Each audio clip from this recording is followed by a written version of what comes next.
Cette semaine, la star, c'est elle. Malgré les constellations d'étoiles qui forment l'équipe européenne et la formation américaine, c'est avec la Ryder Cup que tous rêvent de se faire photographier. Imaginée par Samuel Ryder en 1927, cette confrontation Europe-États-Unis est si unique qu'elle est devenue le troisième événement sportif le plus suivi au monde.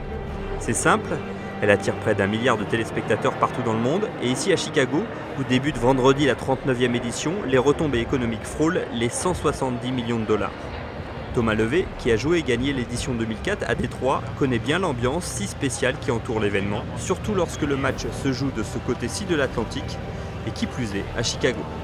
C'est sûr que le public américain, surtout dans la région de Chicago, est très chaud. Ils connaissent leur sport, les Chicago Bears par exemple, ou les Chicago Bulls. Ils sont derrière à 2000%. Et ici, ça va faire la même chose. Les joueurs s'attendent au pire du côté européen parce que le public ici n'a pas trop de limites en fait.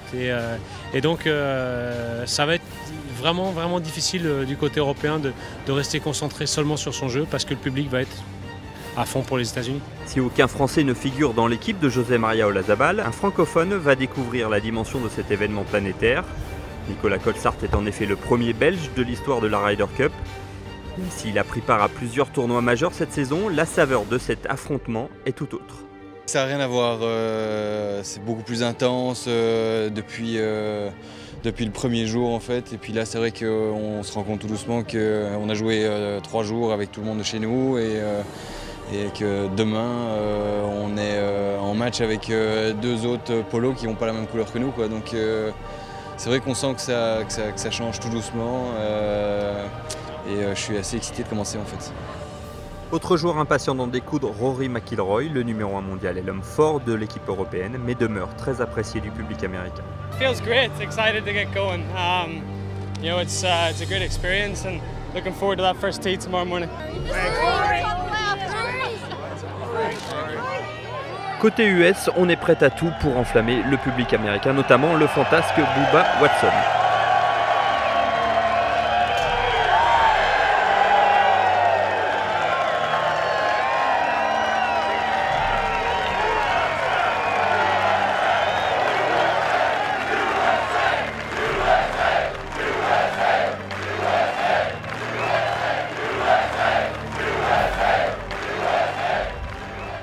Jusqu'ici l'ambiance est bonne enfant, Phil Mickelson s'occupe de détendre l'atmosphère et son partenaire, le débutant Keegan Bradley.